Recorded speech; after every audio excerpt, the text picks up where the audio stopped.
आज हम कक्षा 10 से एक चैप्टर ले रहे हैं कि दो चर वाले रैखिक समीकरण, इसके बारे में बताएंगे।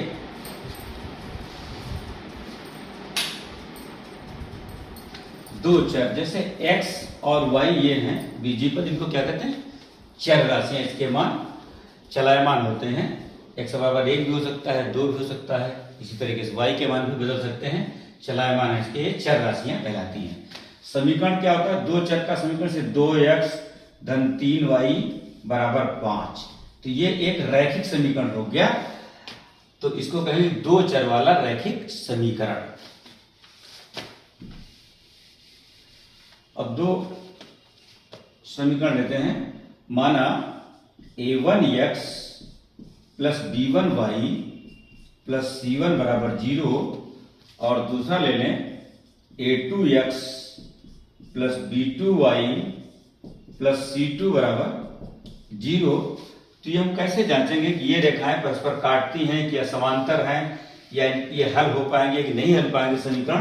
तो इसके लिए हम क्या करते हैं, x के गुणांकों का अनुपात a1 बटा a2, और इधर लेंगे y के गुणांकों का अनुपात। अगर ये आपस में बराबर नहीं है, यदि a1 बटा a2 does not equal to b1 बटा b2, तो क्या होगा, इनको हल करने पर निकाय का अद्वितीय हल होगा। निकाय का अद्वितीय हल होगा। निकाय का अद्वितीय हल होगा। और ये रेखाएं एक दूसरे को काटती हैं। रेखाएं एक दूसरे को काटती हैं, एक दूसरे को काटती हैं एक बिंदु पर, तो उस बिंदु का ये मान निकल आएगा हल करने पर। अब दूसरी कंडीशन है, यदि a1 बटा a2 बराबर b1 बटा b2 और does not equal to c1 बटा c2, इसका मतलब है कि ये रेखाएं क्या है, परस्पर समांतर हैं। रेखाएं परस्पर समांतर हैं। रेखाएं परस्पर समांतर हैं। समांतर है, इसका मतलब क्या है कि ये कहीं पे काटेंगे नहीं दूसरे को, इसका कोई हल नहीं होगा। कोई हल नहीं होगा। कोई हल नहीं होगा। तीसरी कंडीशन है, यदि a1 बटा a2 बराबर b1 बटा b2 बराबर c1 बटा c2, इसका मतलब रेखाएं संपाती हैं। रेखाएं संपाती हैं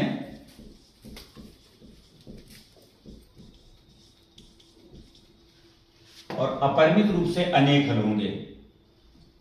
अपरिमित रूप से अनेक हल होंगे। अनेक हल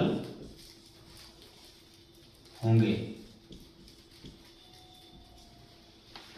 ये तीन कंडीशन है। अब हम कोई एक प्रश्न लेते हैं।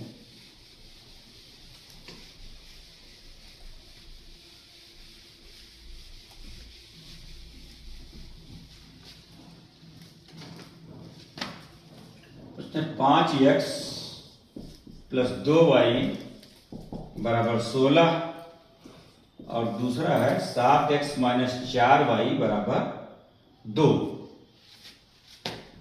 बराबर तो माइनस 2 कर लें, इसको माइनस का 16 कर दें, बराबर 0। अब ये दो रैखिक समीकरण हैं, तो इसमें हम a1 बटा a2 लें। a1 बटा a2 बराबर 5 बटे 7, और b1 बटा b2 बराबर 2 बटे माइनस 4। ये बराबर है नहीं। a1 बटा a2 does not equal to b1 बटा b2। इसका मतलब है कि इन रेखाओं पर हल करें तो क्या होगा, अद्वितीय हल निकलेगा। इसका अद्वितीय हल होगा। अद्वितीय हल होगा, क्योंकि ये रेखाएं एक दूसरे को काटेंगी कहीं कहीं पर। इस तरीके से हम इसकी जांच कर सकते हैं। हल करेंगे इसका एक x का मान आ जाएगा और एक y का मान आ जाएगा। दूसरा है minus x plus p y minus 1 बराबर 0 और p x minus y minus 1 बराबर 0। कहता ये रेखाएं समांतर हैं तो p का मान ज्ञात करो। रेखाएं समांतर हैं, ये रेखाएं समांतर हैं। समांतर इसका मतलब क्या है कि a1 बटा a2 बराबर होना चाहिए b1 बटा b2 के। तो इसका गुणांक -1 बटा p बराबर b1 क्या है, p बटा -1। तीरे गुणा कर देंगे तो p स्क्वायर बराबर 1 आ जाएगा। तो p बराबर हो जाएगा √1 बराबर ±1। तो ये p का मान ±1 होगा। तो p के इस मान के लिए ये दोनों रेखाएं परस्पर समांतर होंगी।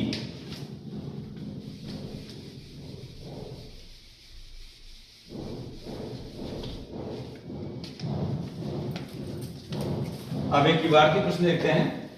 कहता है यदि किसी भिन्न का अंश हर दोनों में 2 जोड़ दिया जाए तो वह 9/11 हो जाएगी। तो माना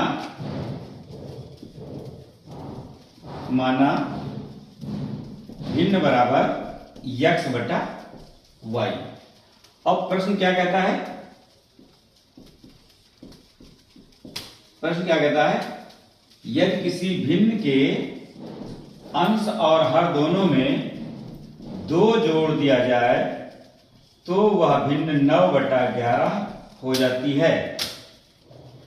अब इसकी तिर्यक गुणा करके क्या हो जाएगा, 11x प्लस 22 बराबर 9 से इधर गुणा कर देंगे तो 9y प्लस 18। 11x 9y को उधर ले आएंगे -9y बराबर 18 माइनस 22 हो जाएगा तो बराबर -4। ये समीकरण नंबर 1 आ गया। फिर दूसरी शर्त क्या कहता है,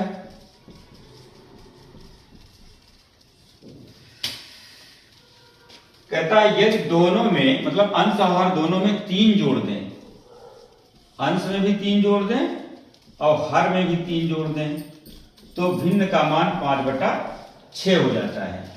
तिर्यक गुणा करें इसकी क्या हो जाएगा, 6x प्लस 18 बराबर 5y प्लस 15। तो 6x माइनस 5y बराबर 15 माइनस 18 होगा बराबर -3 हो जाएगा। ये दूसरा समीकरण आ गया। अब इन दोनों समीकरण को हमें हल करना है। तो कोई पद समान नहीं है तो इसको हम समीकरण 1 को 5 से गुणा करें तो यहाँ 45 हो जाएगा, इसको 9 से गुणा करें तो यहाँ पर 45 हो जाएगा। फिर समान चिन्ह है तो घटाने पर ये विलोपन हो जाएगा y का। तो समीकरण 1 को 5 से गुणा कर दें और समीकरण 2 को 9 से गुणा कर दें।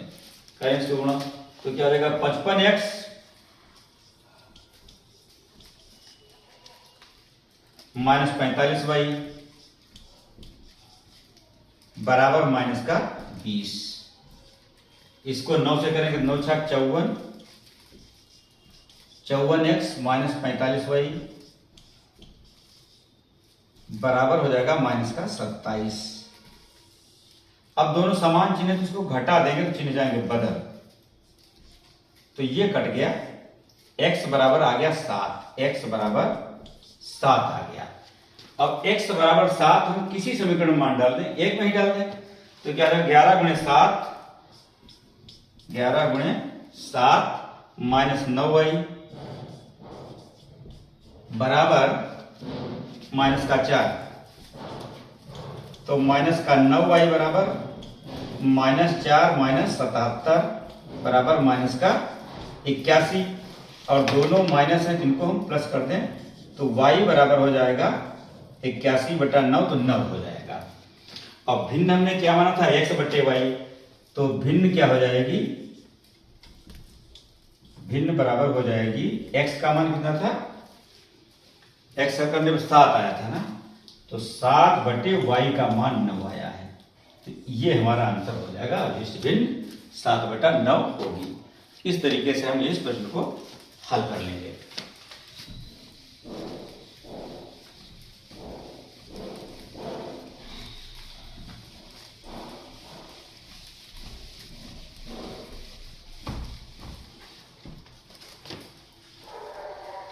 एक प्रश्न और देखते हैं। कहता है कि 5 वर्ष बाद जैकब की आयु पुत्र की आयु की 3 गुनी हो जाएगी। तो वर्तमान आयु मान लें हम जैकब, वर्तमान आयु जैकब की और पुत्र की, जैकब और इधर पुत्र, इनकी वर्तमान आयु हम x वर्ष मान लें, इसकी y वर्ष मान लें। कहता 5 वर्ष बाद, तो 5 वर्ष बाद, 5 वर्ष बाद इनके दोनों की आयु में 5-5 साल जुड़ जाएंगे। 5 वर्ष बाद जैकब की आयु पुत्र की आयु से 3 गुनी हो जाएगी, इसका 3 गुना इसकी उम्र हो जाएगी। सरल करते हैं इसको, तो x प्लस 5 बराबर 3y प्लस 15, तो x माइनस 3y बराबर 15 माइनस 5 बराबर 10, तो x माइनस 3y बराबर 10। ये समीकरण नंबर 1 आ गया। फिर कहता है कि 5 वर्ष पूर्व, तो 5 वर्ष पूर्व, तो 5 साल पहले जैकब की उम्र भी 5 साल कम होगी और पुत्र की आयु भी 5 साल कम होगी। 5 वर्ष पहले जैकब की आयु पुत्र की आयु की 7 गुना थी, इसकी उम्र का 7 गुना था जैकब। सरल करें समीकरण, x माइनस 5 बराबर 7y माइनस 35, तो x माइनस 7y बराबर माइनस 35 और प्लस 5 तो बराबर बचेगा माइनस का 30। ये दूसरा समीकरण आ गया। पहला समीकरण था x माइनस 3y बराबर 10। अब इन दोनों समीकरणों को हम हल करेंगे। x हमको बराबर मिल रहा है, तो घटाने से ही ये इस विलोपन हो जाएगा x का, तो इधर बचेगा माइनस का 4y बराबर माइनस का 40, दोनों माइनस प्लस कर देंगे, तो y बराबर आ जाएगा 10। y बराबर 10 हम डाल दें किसी समीकरण में, इसी में डाल दें, तो x माइनस 3y बराबर 10, तो x माइनस 30 बराबर 10, तो x बराबर 10 प्लस 30 बराबर 40। इसका मतलब जैकब की आयु हो गई 40 वर्ष। जैकब की आयु बराबर 40 वर्ष और पुत्र की आयु हो जाएगी 10 वर्ष। इस तरीके से इस प्रश्न का उत्तर आ जाएगा।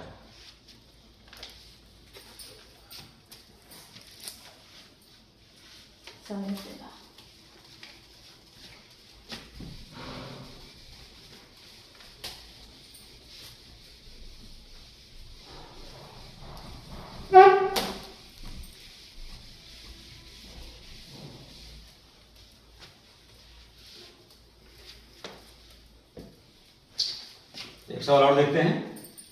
2 संख्याओं का अंतर 26 है, तो माना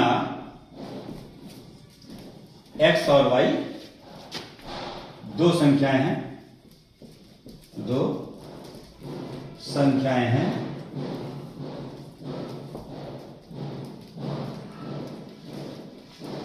प्रश्न कहता है 2 संख्याओं का अंतर 26 है, एक समीकरण।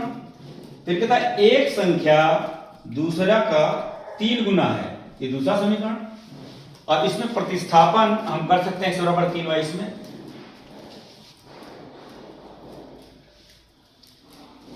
x बराबर 3y इसमें हम डाल दें, कितना हो जाएगा 3y माइनस y बराबर 26, तो 2y बराबर 26, तो y बराबर 26 बटा 2 बराबर 13, तो x बराबर कितना हो जाएगा 3y, 3 गुणा 13, तो x बराबर 13 3 39। तो इसका मतलब 13 और 39 ये दोनों अभिष्ट संख्याएं हो गई। तो इस तरीके से हम इस सवाल को हल कर देंगे।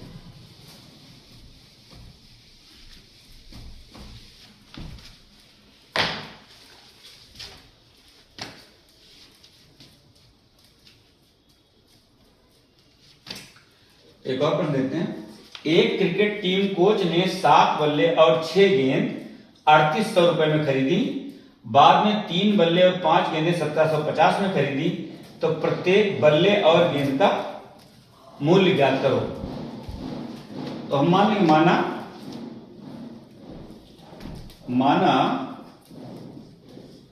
एक बल्ले का मूल्य बराबर x रुपए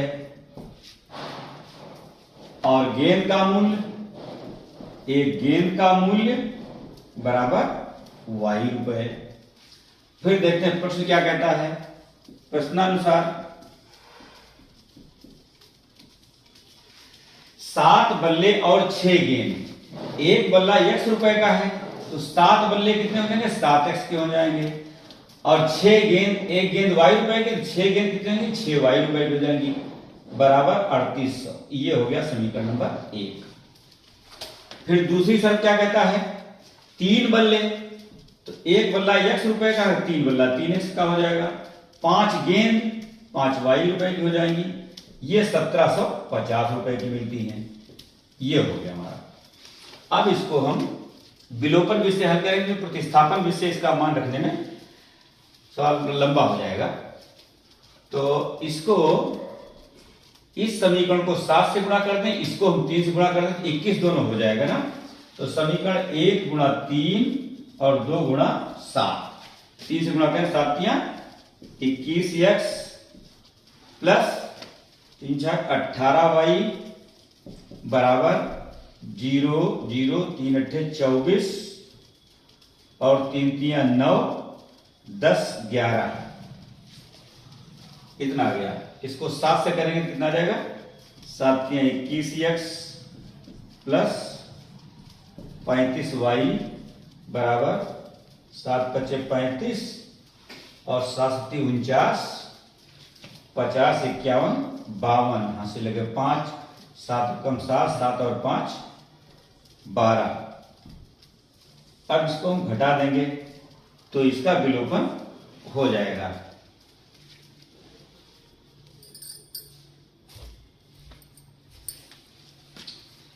घटाएं इसको, इधर क्या बचेगा, माइनस का 17y बराबर, इधर माइनस का कितना बचेगा 0, 5 में से 0 गया 5, इधर 12 में से 4 गया 8,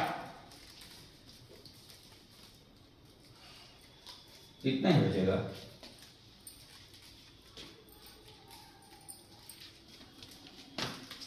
माइनस का, तो दोनों को प्लस कर दें हम, तो y बराबर क्या हो जाएगा 850 बटे 17, तो 17 पचे 85, तो 50 ये आ गया। अब x का मान निकालने, किसी समीकरण मान डालते हैं y बराबर 50, एक में डाल दें तो समीकरण 1 से क्या आ जाएगा 7x प्लस 6y, तो 6 गुणा 50 बराबर 3800, बराबर 3800। तो 7x प्लस 6 पंजे 30, 300 हो गया बराबर 3800। तो 7x बराबर 3800 माइनस 300 बराबर 3500। तो x बराबर क्या हो जाएगा 3500 बटे 7, तो 7 पचे 35, 500 आ गया बराबर 500। तो 500 हमने माना था बल्ले का मूल्य ना, तो बल्ले की कीमत क्या हो गई, बल्ले का मूल्य कितना हो गया, बल्ले का मूल्य बराबर 500 रुपया, और गेंद का मूल्य कितना हो गया 50 रुपया। ये हमारा आंसर हो जाएगा। इस तरीके से हम इबारती प्रश्नों को हल करेंगे। अब आज इस वीडियो को हम यहीं पर समाप्त करना चाहेंगे। चैप्टर थोड़ा बड़ा है, एक वीडियो और बनेगा, शेष हम अगले वीडियो में बताएंगे। धन्यवाद।